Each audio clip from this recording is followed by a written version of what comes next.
Happy new year সবাইকে। আমি বছরের প্রথম দিনটা শুরু করেছিলাম ইসকন মন্দির দিয়ে।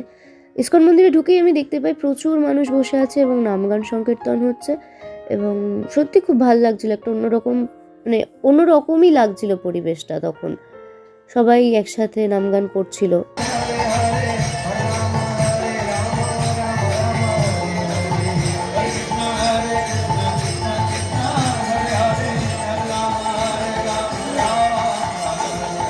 তারপরে ওখানে প্রসাদ খেলাম, পোলাও, আলুর দম, পায়েস, এবং তারপরে আবার কিছুক্ষণ একটু ঠাকুরের সামনে বসে আমি, মা, বাবা তিনজনে মিলে বেরিয়ে পড়ি নৈহাটি যাওয়ার উদ্দেশ্যে।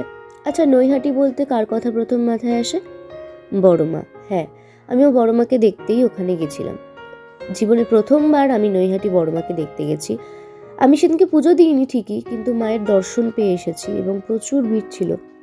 এখানে আরেকটা গোপাল সোনাও দাঁড়িয়েছিল, যাকেও খুব কিউট লাগছিল, সবাই তার সাথে ছবি তুলছিল এবং ওখানে গিয়ে না একটা আলাদা রকমেরই ফিলিংস আসছিল। এবং বছরের প্রথম দিনটা যে এভাবে যাবে আমি সত্যি কখনো ভাবিনি, আশা করিনি।